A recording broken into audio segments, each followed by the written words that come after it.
Y'all are good to go now. Y'all alive.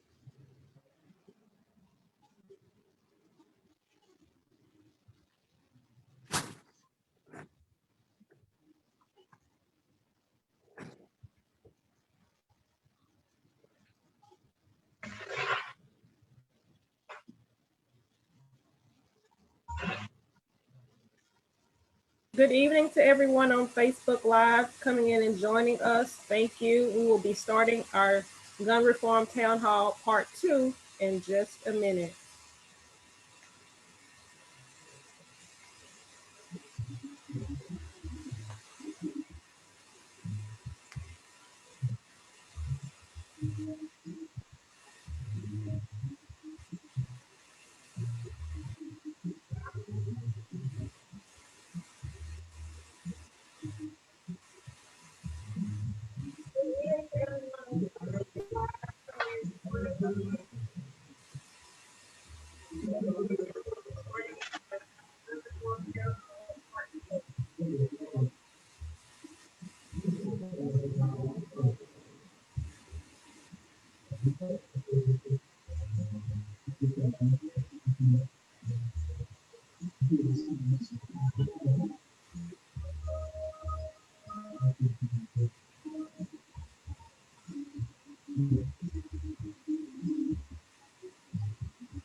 Okay.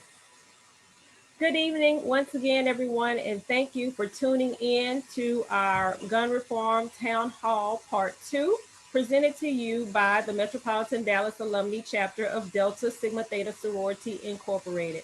My name is Tracy Rainey, and I have the honor and privilege of serving as the second vice president of our chapter under the direction of our president, Tanya Muraguri. For those of you who tuned in with us back in October, we held our first session where we had several of our congressmen here and we talked about reform as it relates to policies. But this evening, we've invited some of our key community organizations that are working within the area of gun reform. There was an article put out recently at the beginning of the month by NPR that noted that 2020 was the highest incident of gun reform in of gun violence in our country's history. So we know that this is still a problem. There are several areas that have played a role and a part in that. And so we thank you for tuning in to this discussion on what we can do as a community to influence gun reform here in the Dallas area. And so now with that, we'll turn it over to Michelle Montgomery, the co-chair of our Social Action Committee, that will introduce our moderator for the evening. Good evening, everyone. I am pleased to introduce our moderator for the second time in our three-part series on gun reform, and that is Jade Burrows. Lady Jade, affectionately known as Radio Sweetheart, is a national syndicated radio host, co-host on Dee Dee and the Morning Show on K104 FM. Jade is absolutely no stranger to the DFW community. She is a philanthropist in her own right and founded the nonprofit organization Project 16, based right here in Dallas, Texas. Their mission is to equip and inspire youth ages 10 to 16 to realize the broad spectrum of educational paths and career options available to them beyond what they may see in their immediate surroundings. Lady Jade is also a proud member of Delta Sigma Theta Sorority Incorporated, and we are honored that she is spending her evening with us. I swear this is absolutely the hardest working woman in the DFW community. So, Lady Jade, I will let you take it from here. Thank you so much. And thank you all again, seriously, for having me. It's always a pleasure, especially moderating super important conversations like we're having tonight. So I know that we're limited on time, so we're going to jump right into this important conversation addressing gun laws. So I want to kind of set the table for everybody. Everybody on Facebook Live, so you know exactly what you're tuning into tonight. We're going to be talking about gun laws, how they affect you and your family, poverty and gun violence. We're going to touch on what exactly is Black on Black violence. We'll talk about intimate partner violence, your response during traffic stops and police encounters, as well as neighborhood protection, if we can get to all of that. Also, I want to encourage you throughout this discussion, if you have any questions, please put it in the chat, put it on Facebook Live, and if we have time towards the end, we'll try to get to your questions, okay? But without further ado, of course, we can't have an important conversation like this without an amazing panel.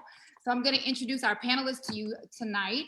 First up, we have Jay Swawerbo Enoch Bukhari Jr., who is the chairman of Dallas Community Police Oversight Board. Thank you so much for being here today. We appreciate you. I hope I have been practicing your name. Yeah, I guess just have to be honest. I had anxiety for about a week and a half, but I hope I did not butcher it too much. But it is a pleasure to have you. So thank you so much for joining us today. Thank you for your time. Glad to be here, and you were awesome. You did it some justice. Okay, thank you. I appreciate that. Okay. Also, this is actually a really good friend of Dee Dee in the Morning. She is one of those fighters that I know about being in the trenches, okay? This is Deborah Nixon Bowles. She is the president and founder of Women Call Moses. Hey, Deborah, thanks for being here today. Hey, Lady Jay. And also we have Dr. Tanisha Guy, who is the founder of Specialized Transformation Counseling and Consulting. Hi, Ms. Tanisha, how are you? Thank you for your time today. And also, last but not least, Ms. Paige Dixon. She is over Moms Demand Action State Community Outreach Lead here in Texas. Hi, Ms. Dixon, how are you? Hi, how are you? Great. All right, we're gonna jump right into the questions again. Even though I direct the question at one person, if anybody wants to chime in and jump in on it, please feel free. I really want this to be an authentic conversation. I do believe that the more we know, the more we grow. And there are a lot of people on Facebook Live that are going to be learning today right alongside me, okay? So we're one big happy family, all right? My first question is actually going to be for Deborah. Deborah, you are the founder and president of the nonprofit organization Women Call Moses. And I know firsthand that your organization is committed to helping battered women and their children. Can you discuss the role that guns play in domestic violence situations with women that come to you seeking assistance? Sure, Lady J. It's very important that people understand 90% of our clients that call in, the first thing I always ask, is there weapons in the house? Are you there with the perpetrator? Are you in a safe place? 90% of the time, there are weapons in the house. And a lot of time I always tell the women, you cannot outrun a bullet, first of all. So what I try to tell them to do, let's have an exit plan. If I feel that they're in danger, if the perpetrator's there, first thing, if he's irrational, is just to try to, keep him calm, get in a place, know where all the weapons are. And what's so crucial is most of the time, fear hits the victim. So everything that she have learned, even with an exit plan, when you see a gun, it's something about that gun that just put a fear on you.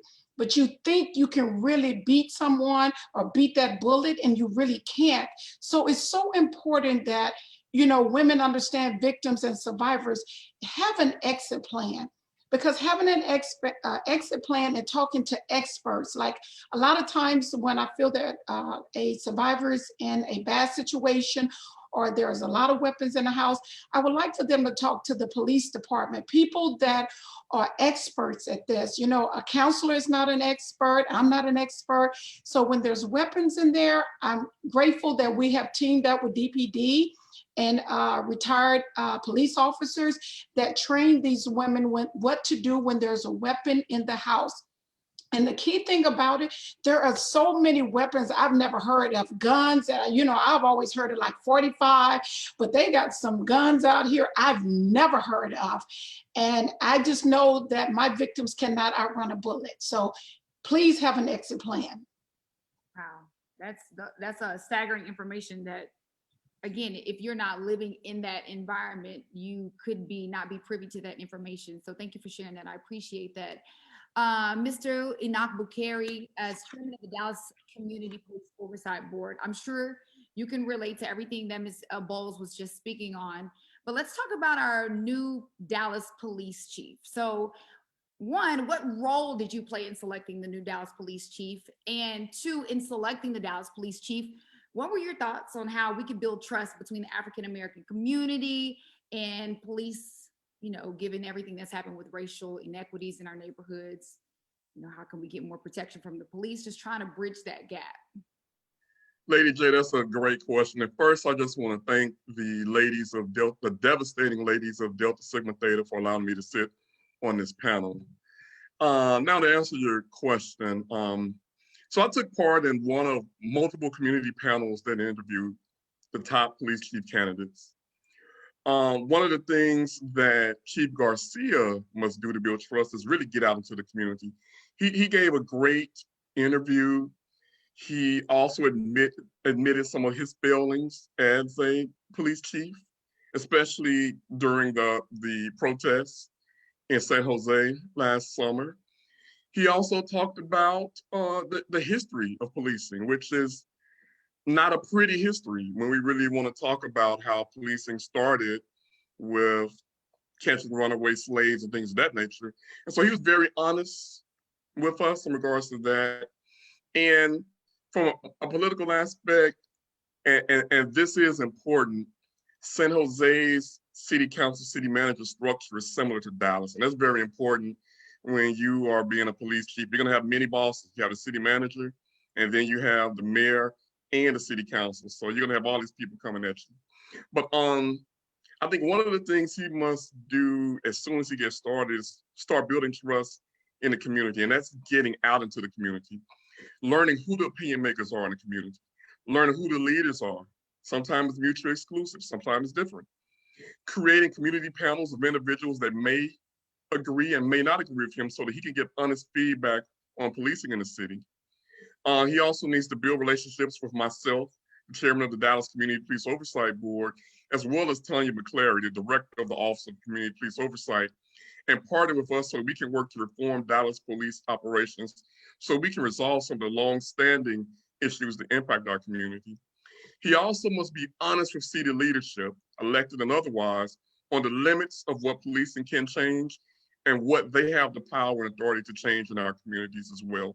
Because a lot of the things dealing with policing is them following the laws that are existing. So some of these laws we will have to get rid of, meaning some things such as arresting someone because they're homeless.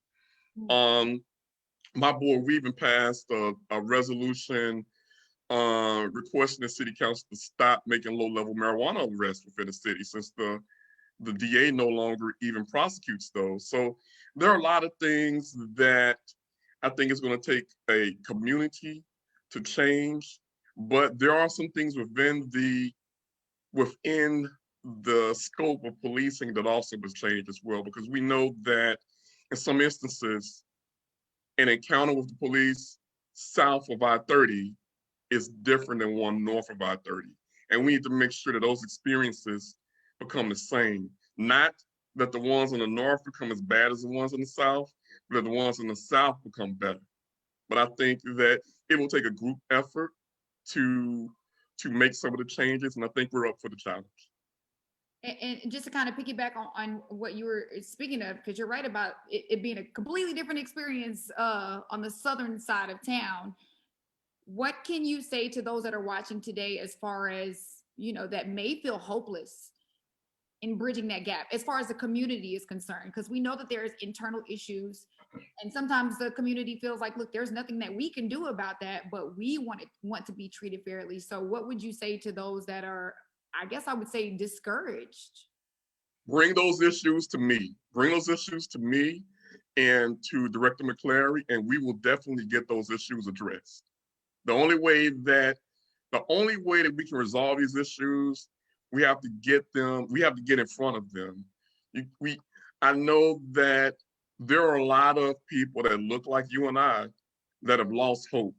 They've been dealing with inequity and injustice for a lifetime.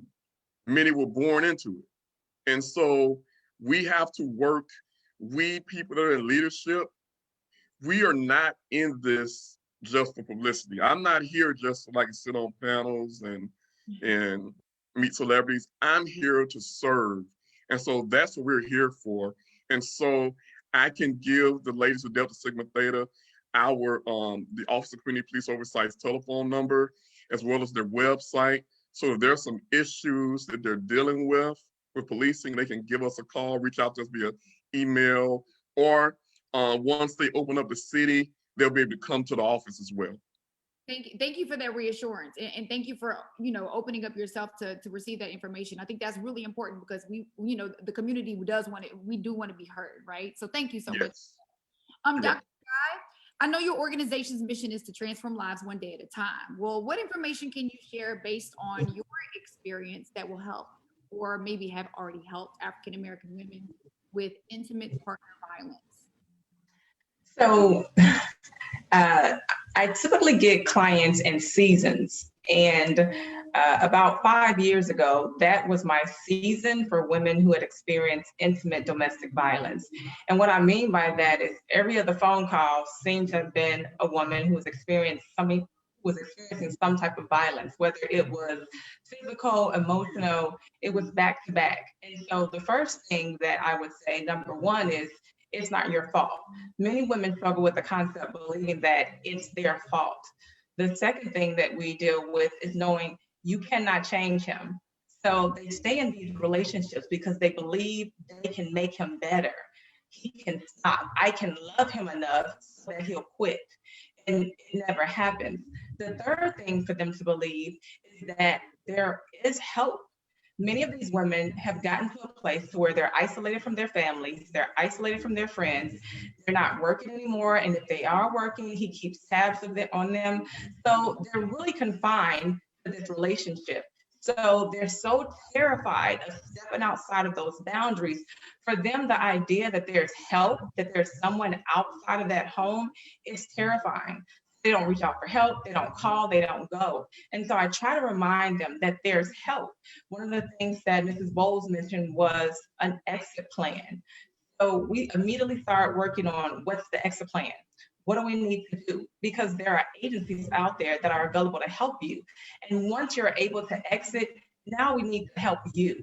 Because the entire time you were in that relationship, his goal was to make sure that he could tear you down, that he could tell you that you weren't important, that he could make you feel like you had to stay there and that you wouldn't be able to survive without him. So the work that we began to do is to really build self, because then what these young women and young girls are able to see that this life that I was living wasn't my reality. But unfortunately, we also have to deal with their mental health issues because now they're dealing with things like depression, anxiety, and post-traumatic stress disorder. So I would definitely say that these young ladies have to know that it's not their fault and that there's definitely services out there that's available to them. And we're going to touch on that later on, where these services are located, how to find the information, because I think that that's another thing. Seeking information, especially when you're in a panic, right? Especially when you're in the middle of it, sometimes is extremely hard to get to. You don't know whether you're coming and going, which, you know, you're trying to figure so much out. So definitely later on, before we get off today, I want to touch on those agencies. I know that Women Call Moses is an amazing outreach as well. Deborah, did you want to jump in on this? I really did. I want to reiterate that there's, due to COVID, please understand there's still a lot of resources out here. A lot of times the women are thinking right now, oh, okay, there's nowhere I can go. I mean, trust me, the Family Place Genesis, Brighter Tomorrow, Women Call Moses, there's funding out here. We're still in the game. We're still here for women that are experiencing some type of abuse. Please feel free. If you feel that the perpetrator's there, your life is being threatened, please feel free to call 911. There's still some great officers out here that's very passionate about domestic violence. I heard some of our victims calling saying in the southern sector, it's taking a long time to get police on. You just keep calling till someone get there. Call 911 repeatedly. It doesn't matter how many times you call 911. And it goes back to the earlier point of building that trust again, right? Yes. Not even wanting to pick up the phone and call because you either experience or you believe that nobody will come, especially if you live on a certain side of town. Ms. Dixon, first of all, again, thank you so much for your patience and thank you for being here today. Your organization is Moms Demand Actions, right?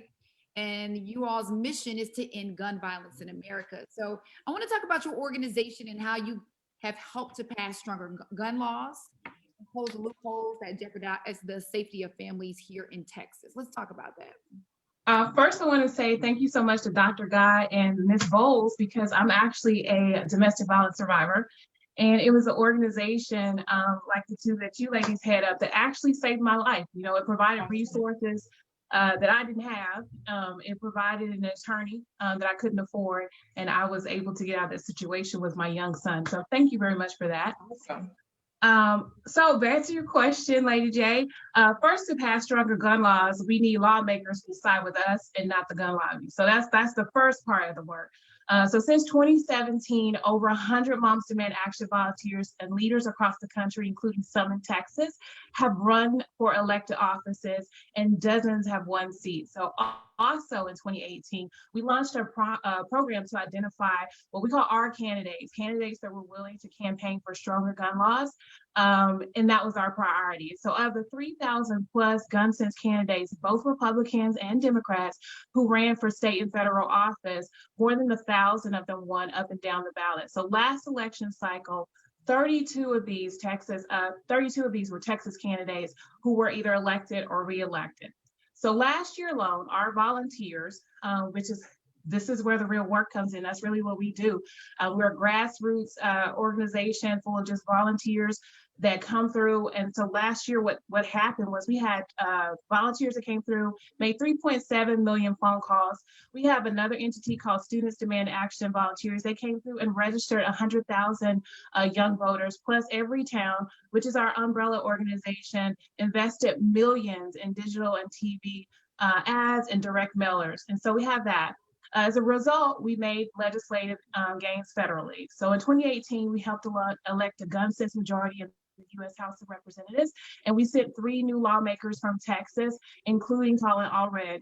So the House then passed a bill to require background checks on all gun sales with bipartisan support. And this was the first major gun safety legislation to pass either chamber of Congress in 2 decades, but it did stall in the Senate, so we still have work to do. In 2020, this election results marked the first federal gun sense majority across the U.S. House and the U.S. Senate. And then the White House, President Biden and Vice President Harris ran on expansive reform to reduce gun violence, including requiring background checks on all gun sales. So enacting red flag laws, stopping the proliferation of ghost guns, prohibiting the sales of assault weapons, and ending immunity for the gun industry. Now federal gun laws have a clearer path to passing to save more Texans' lives. So this election efforts also directly resulted in stronger gun laws for some states. Unfortunately, I don't know if you followed elections here, we do not have a gun sense majority in the Texas legislature yet, so we are very much on the defense.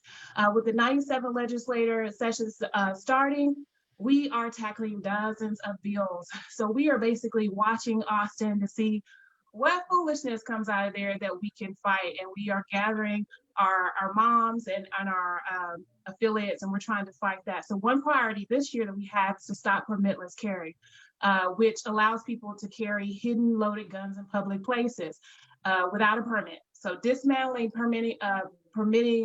dismantling this is like one of our top priorities this year. There are other legislations that we oppose, like for instance, in Texas, they're trying to put weapons in classrooms, K through 12, courtrooms and hospitals. So we're fighting that. We just do a lot of fighting. Really, that's what it was, what's going on. Our advocacy day is on February.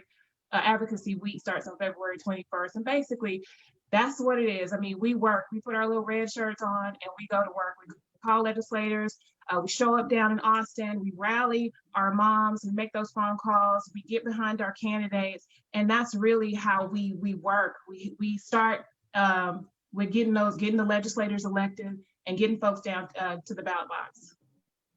Well, y'all do it. Look, let me just clap it up for everybody on this panel, because look, I thought I was busy. You guys, everybody on this panel is so instrumental in saving lives. That's what I'm going to say. It is literally everything you all are doing is that serious. And it's so interesting listening to everyone, how everything that you guys do, it's like one passes on to the next, passes on to the next. So I just want to, if nobody has told everyone on the panel today, thank you so much for all the hard work that you do. Ms. Dixon, you mentioned something that I wasn't very familiar with, and that's why we're here today, to learn about some of these gun laws. And maybe I misunderstood. Are you telling me that even without a permit or even without a CHL, people are allowed to carry guns concealed? Is that what you mean here in Texas? Yeah, so we're fighting that. That is a thing right now? I mean, honestly, seriously? I didn't know that either. Yeah, so we're fighting permitless carry this year. I mean, we in Texas, and we are on the struggle bus when it comes to that. I think we had a bill titled Guns Everywhere. We're fighting weapons in schools. And that's why we tell people, hey, you got to stay abreast. And one of the things that's happening right now for us during our advocacy and during the legislature starting, we are just watching like a hawk, because you know a lot of bills are written and we're trying to see what even makes it to committee hearings, and that's such a huge part of what we're doing, is just trying to make sure that we have eyes on everything, because there's a lot of stuff that people don't even know. I don't know that people even knew that they were trying to put limitless guns into schools, and basically just putting them in the hands of educators and staff members, and it's insane. And so that's what we fight on a regular basis. I mean, I really am shocked. I had no idea. So it is very important to have people like you that are paying attention to everything that's going through and trying to make our community safe. I mean, it's crazy because it doesn't even make sense. So, but no, we definitely appreciate the work that you're doing. I'm going to come back to you in just a few minutes because I do want to ask you about some statistics, but I also want to ask Jace Warobo. We were talking about resources earlier. By the way, I'm going to make sure that I provide the Office of Community Police Oversight information later on, so people can contact you if they have issues that they want to speak to you on. I saw that you did put that in the chat. But for right now, are there any phone numbers outside of the 911 and the 311 service numbers that we should know about if we want to report any type of suspicious activities in our community? And if we are to report those, can we remain anonymous? Oh, you're on mute. You're muted.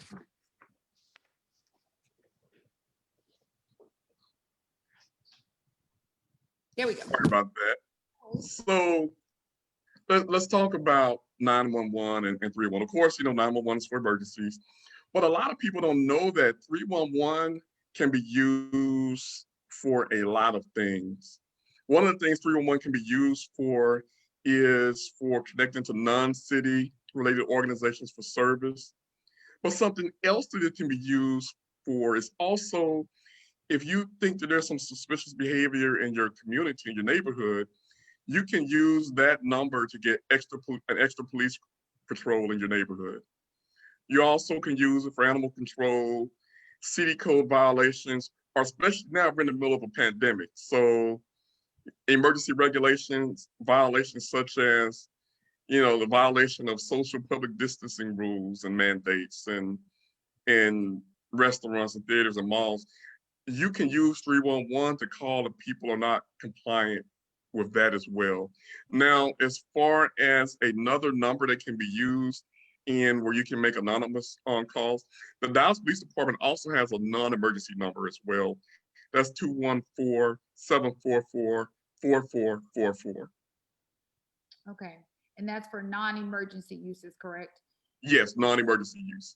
And you mentioned on 311, if we see suspicious activity and we decide not to go the 911 route, we can literally ask for more police to patrol our neighborhood. Yes. Okay. Okay. Which is part of that bridging that gap of trust, because there's a part of you that you want to report activity. There's a part of you that's like, well, but if they start patrolling, will I, end up on the wrong end of the stick? Exactly. And you have that.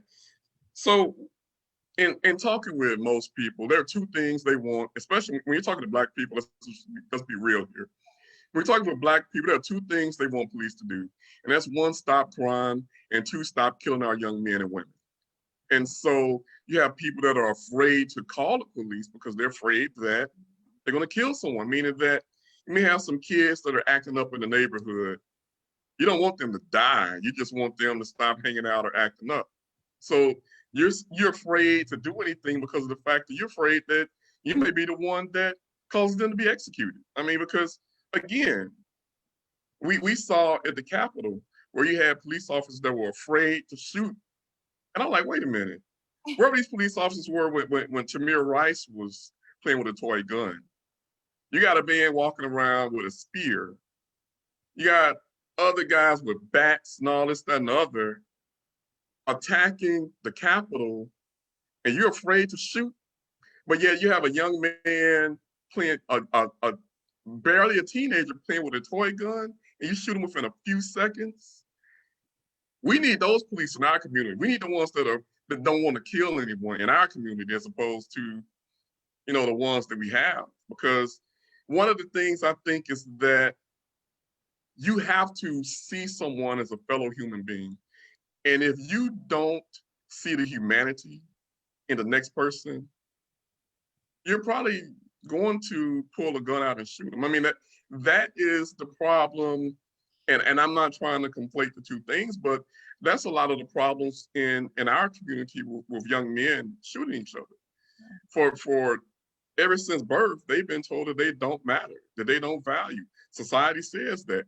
So if society tells you that you don't matter, if every time you look on the TV, all you see is negative reflections of yourself that show you as being less than human, show you as being prone to criminal activity, then quite naturally, you're going to think that your life doesn't matter and the guy next to you's life doesn't matter either. And so we have to take it a step further when we're talking about, gun safety, things of that nature. We also need to talk about conflict resolution in our communities as well, because of the fact that disagreements are great, they're necessary, but they should not devolve into a shootout. And so if you don't have the tools to handle conflict, you don't need to have a gun in your hands. Amen. I couldn't have said it any better ourselves. And it is actually, I would say, there's a sigh of relief in a sense, knowing that somebody that thinks the way that we do on the outside is in the inside. So I definitely appreciate that insight, which kind of leads me, Deborah Bowles, I do want to ask you this, because he kind of touched on it a little bit. We're talking about gun violence. You earlier you spoke about how prevalent gun violence is within domestic violence, right? People are afraid to call the police. So I want to ask you, how can neighbors and community create a safe space when these type of situations are occurring? Well, right now, I'm telling it, my victims and survivors to talk to your family members. And like a lot of times I tell my victims, do some code words, like, certain words you can say to your family member where they can call and say, hey, if I say Jack Jack and Jill. Well, that means call the police. He has guns in the house. So you're going to have to do some role playing with your family members and come up with some strategic plan and ideas, because you got to keep in mind the perpetrator is at home all the time now due to COVID. And also, not only that, women are afraid to call, because when you think of a victim, let's role play a little bit. If I called and I'm being beaten by my boyfriend, my husband, and I called the police, well, in my mindset, I'm saying he's going to kill me, but if I call the police, they might just kill him too. So that's a lot of stress for a victim to even try to fantasize, I don't want him dead, but at the same time, I want to live. And I think it's so important. Thank you, Tanisha, for what you do, because we all need counseling. I was looking at with the football player with the Seahawks, Chad, the way he beat, and now he's blaming MHR. But when she called 911, some now retracting the story. She made the call. She regrets she made the call. And so people don't understand what the things that a victim or a survivor has to go through just to stay alive. You just imagine with the weapons that are out here today, with the guns that's out here. You have 4 kids in the household, and this woman is trying to figure out how to get herself out as well as her kids. And I think we need more teaching. I think we need more programs in the school, our churches, everywhere. We all need to get involved. We don't know when it's going to strike in your household, but what I do know is when I get these calls from women and they're there with a perpetrator and the gun is in the house and she's trying to figure a way out, I think we all are going to have to figure out more and more ways to be able to help these women get out in a safe way. Dr. Guy, you wanted to chime in? Good. I just wanted to add that I definitely think that it's a systemic issue why we're seeing some of the problems that we're seeing. And if we had communities where people actually knew their neighbors, they might be more considerate about calling if they were suspicious of some activity. But going back to a woman who's a survivor, if she is afraid to call because, as Deborah said, she doesn't know if the police are going to kill her or kill the person she's with or take him away. The idea is that these women need to know that, again, it's not their fault. So if I'm going to initiate this, I need to know that somebody is going to continue to help me. Like, you're not just going to give me support today and then say, oh, you're on your own after that, right? And so also, we as a community, we see red flags. These are our sisters, our mothers, our cousins, our friends. These things don't just happen overnight. It's just not a one-time occurrence. These women are being repeatedly abused. And so we see these red flags and we don't say anything. And sometimes we say things and these women are so afraid that they ignore them because they're too afraid. But I think we really do have to get better with educating our younger girls, because it doesn't start in adulthood. We're looking at teens who are dating and their boyfriends are abusing them at 14, 15, and 16. So we really need to do a better job with educating our young girls and young boys about the impact of domestic violence. So let's talk about that. What age is a good age to have that discussion? Lady J, and also keep in mind, if you call the police, if you feel that, they're gonna find out that you call, just say, do a welfare check. Pick up the phone and just say, hey, I would like for you to go by 5552 Overton Road and just do a welfare check. It just, things look a little funny. You don't have to even say domestic violence. Just say, hey, you know what, I just feel, or, I have teachers call me sometime and they'll say, well, I don't want to get involved, but can I call you? So if you feel that a child is being in danger, or that mother, you can call an agency, Family Place, Genesis, Brighter Tomorrow, and you can say, hey, look, I think one of my kids, the way they were talking to me, that the parents are fighting, they are in danger, can you do a welfare check? So that's another way that you can get involved. Okay, that's good. Dr. Guy, you mentioned talking to the teenagers, but what age is a good age to finally discuss the seriousness and the consequences of, we're talking about domestic violence, we're talking about, the abuse, it could be a weapon in the house. What's a good age to have a discussion?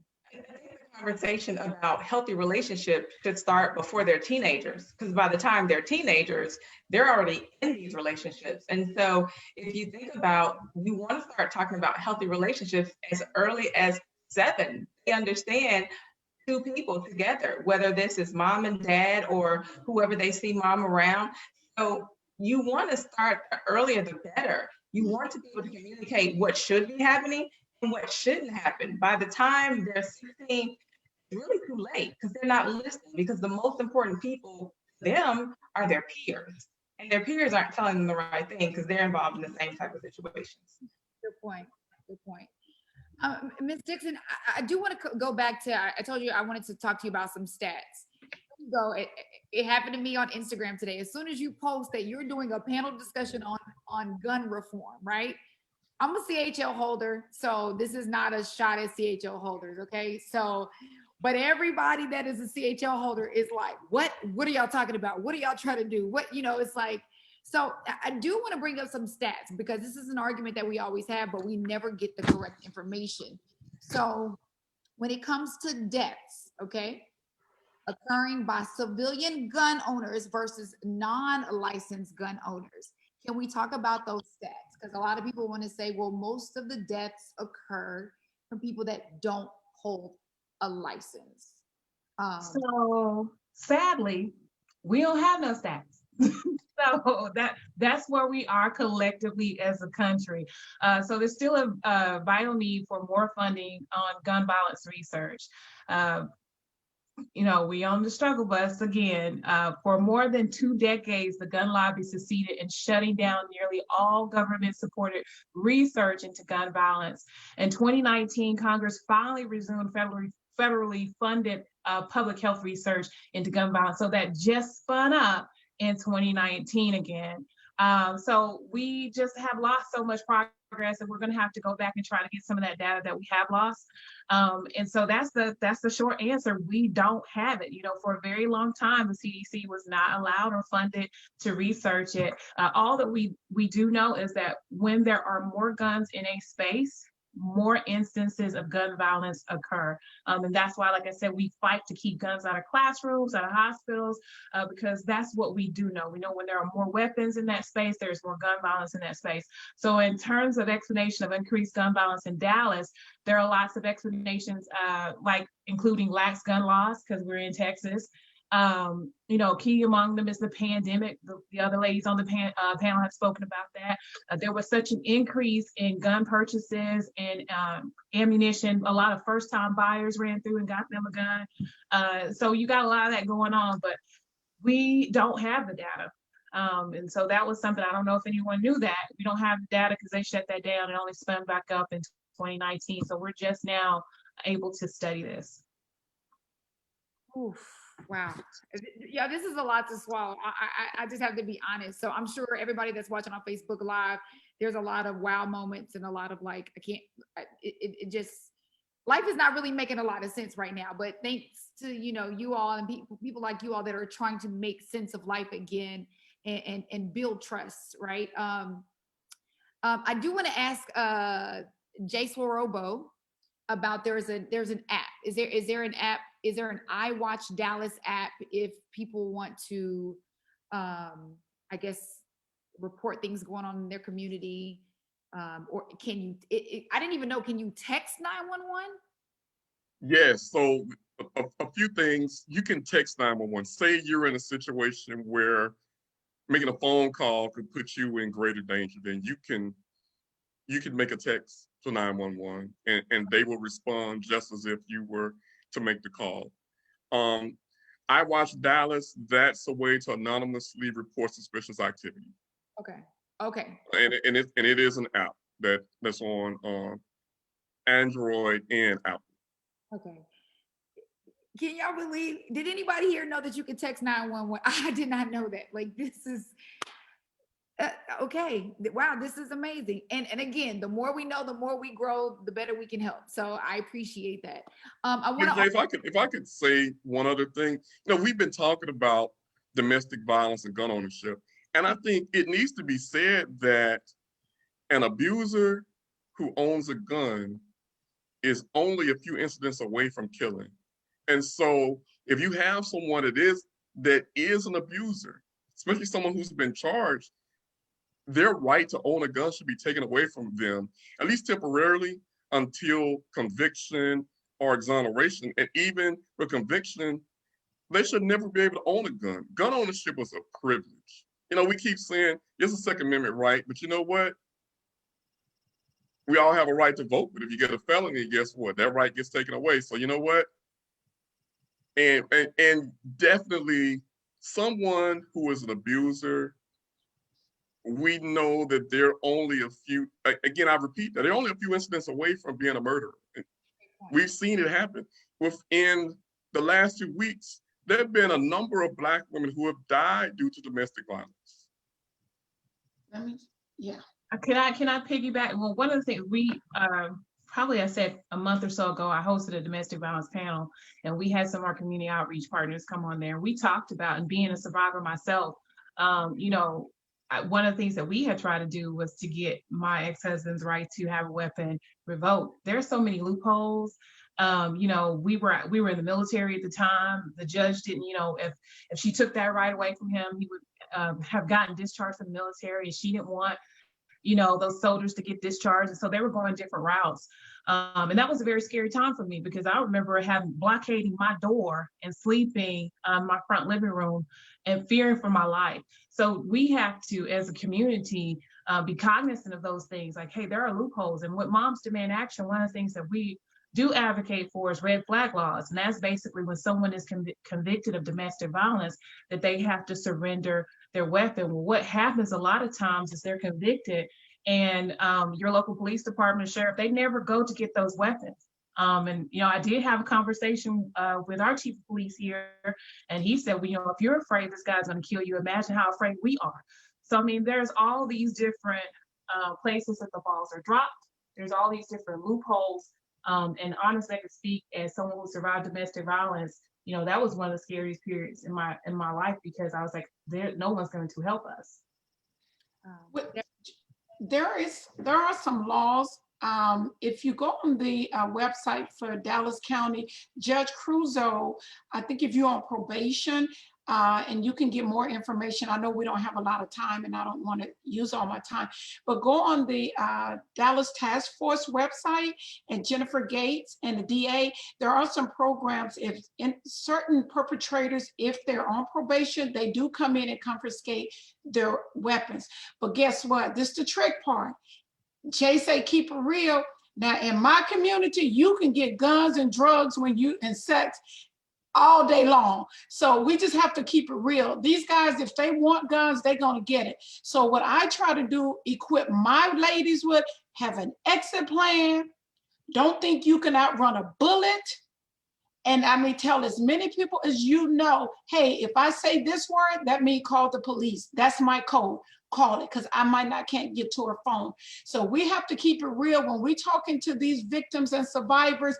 Our men can get guns. They can get women, gun, and alcohol, and get sex anytime they want to. So we better keep it real and educate these women how to get out in a safe way and alive.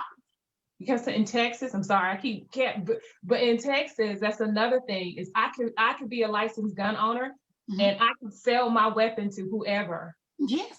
And they don't have to go through any background checks or anything. So that's legal. So like I said, we in these streets fighting, all that stuff is happening. Okay. Wow. Okay. So we have about 10 to 15 more minutes. Y'all know we can be on here till about 10 o'clock tonight talking about this. So obviously we're going to have to revisit this because there's a lot of information. We do have a question from Facebook. So anybody feel free to jump in. The comment says how they want to talk about gun violence and how it's being abused by police officers, and what rights do civilians have in those situations. So anybody feel free to jump in on that. I guess I'll jump in. Now, of course, so the question is being abused by a police officer.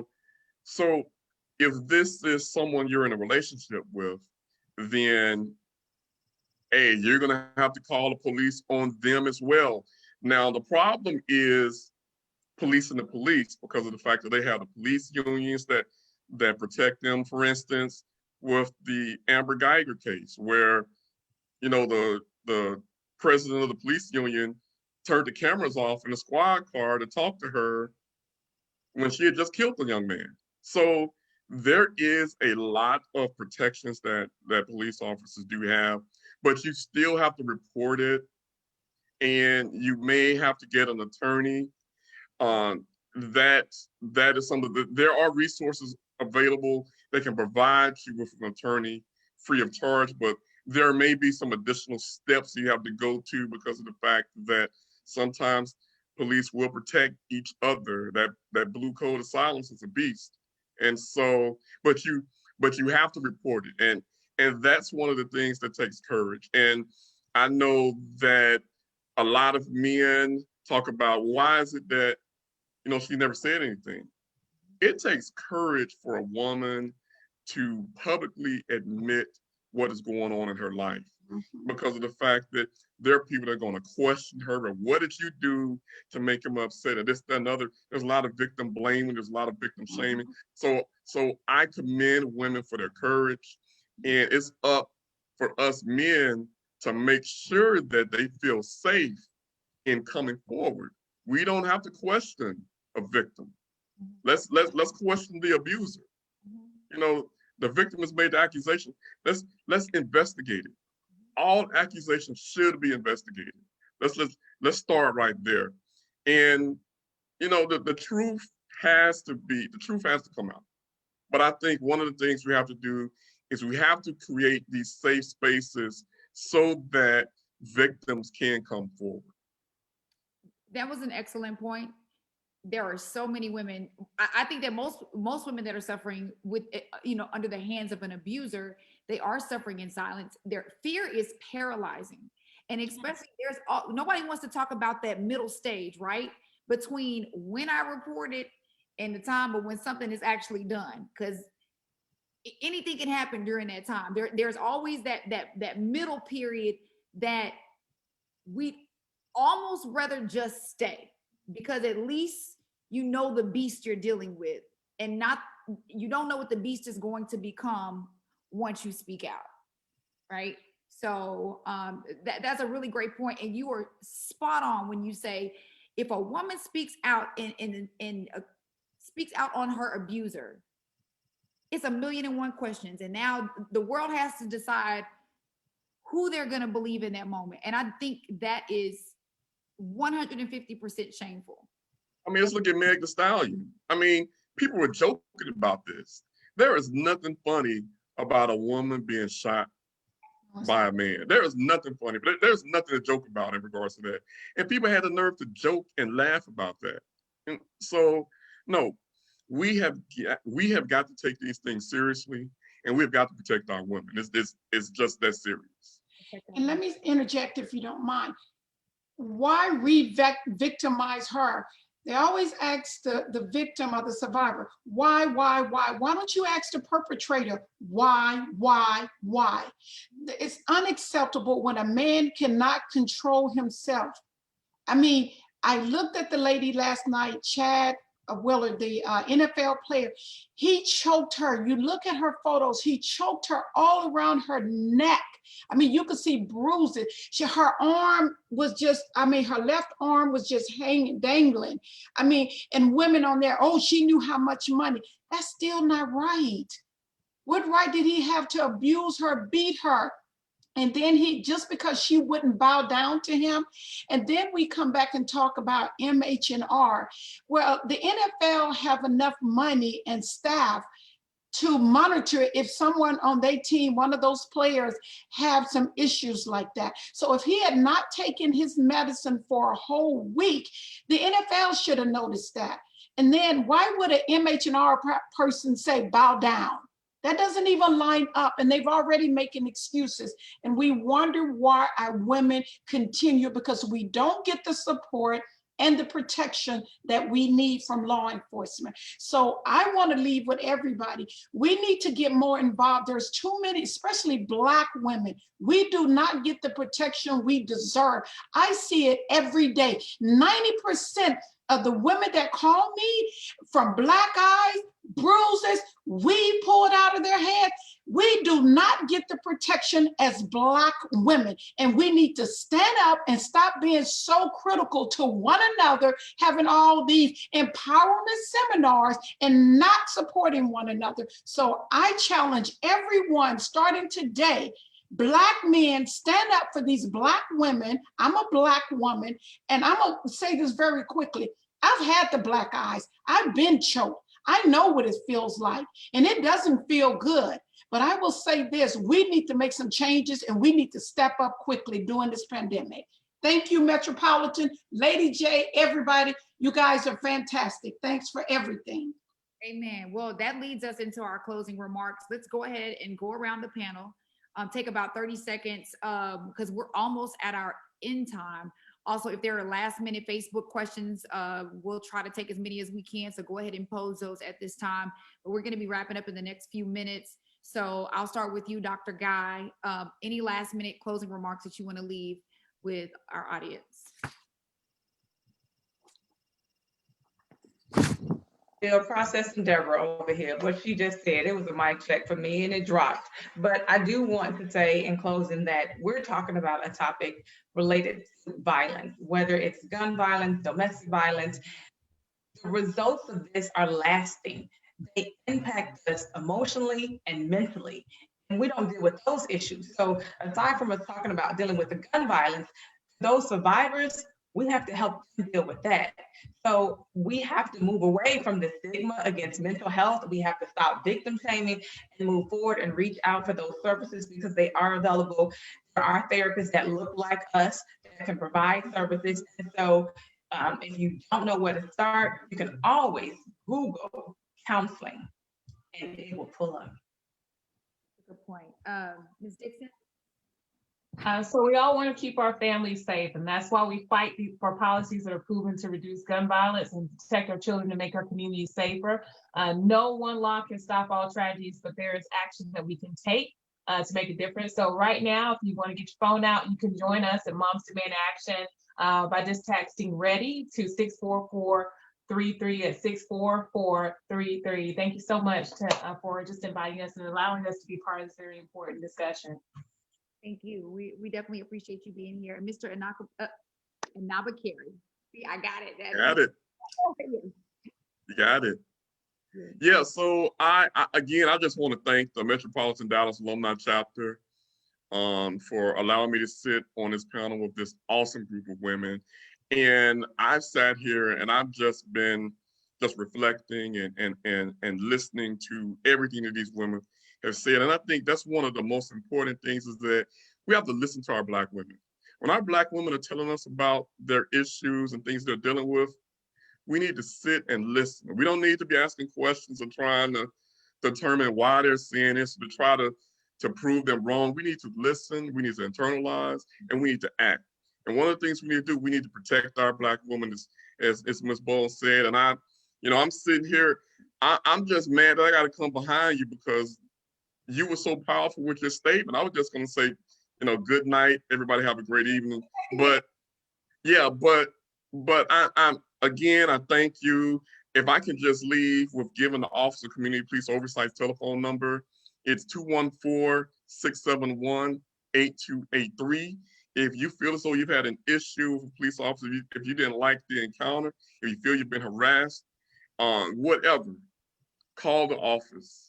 If you think that, well, maybe it's not that big a deal, no, you don't make that determination. Let the issue be investigated and then determined. And you know what? Say, for instance, you file a complaint with the police department and they decide not to investigate. If you feel it needs to be investigated, you can bring it to my board. You can bring it to the Office of Community Police Oversight Board, and we will decide whether it needs to be investigated or not. There's also an email address. It's ocpo@dallascityhall.com.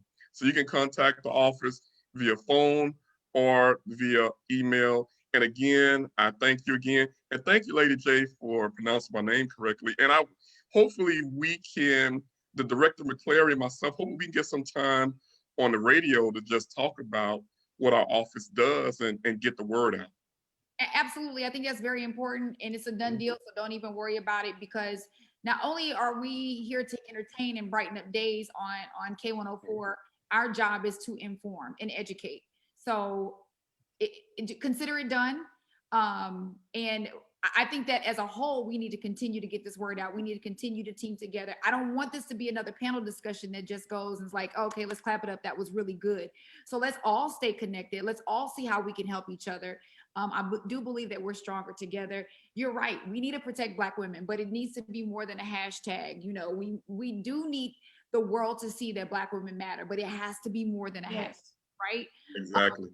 It's very true to everyone's sentiment here is that as Black women, instead of being able to share our feelings, share our fears, share what we're going through, we have to literally convince. That is tiring. Black women are tired of having to convince, okay? So I want everybody on Facebook Live, yes, please, please, please, let's all take a stand together against gun violence, against domestic violence, violence in general, and we definitely are stronger together. Thank you for sharing that information. Also, Women Call Moses, I want to make sure that they know that website as well.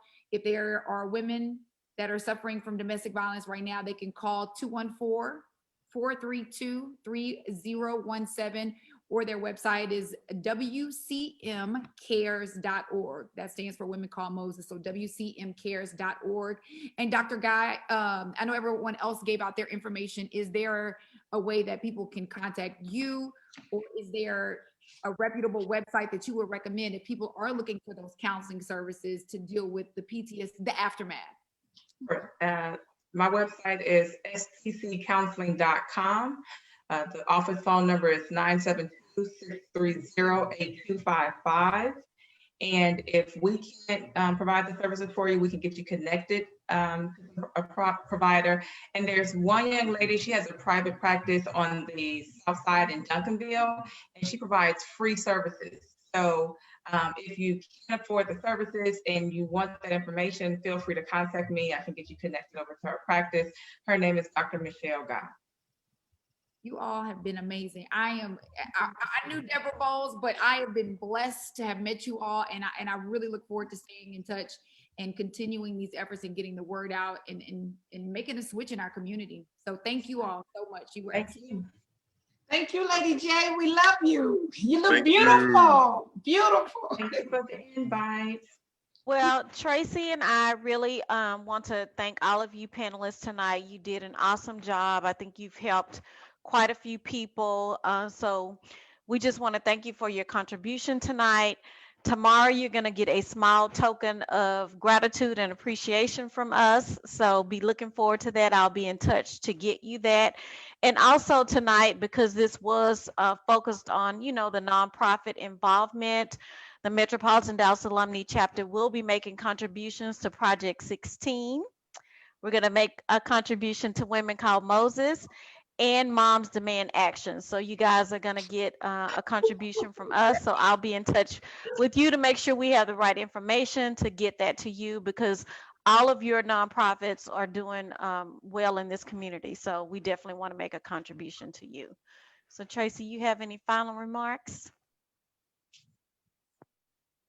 No final remarks. This was amazing. Thank you all again so much for your time and for sharing with us. I've been watching the chat on Facebook, and everybody's really taking away a lot of great pearls and information, things we didn't know, shockers, like Lady J say. So thank you so much, and continuing our education efforts so that we can arm ourselves and be ready with information. So with that, we'll just say good night to everyone. And I'll be in touch with you guys tomorrow. Bye. Good night. Bye. Night, everybody.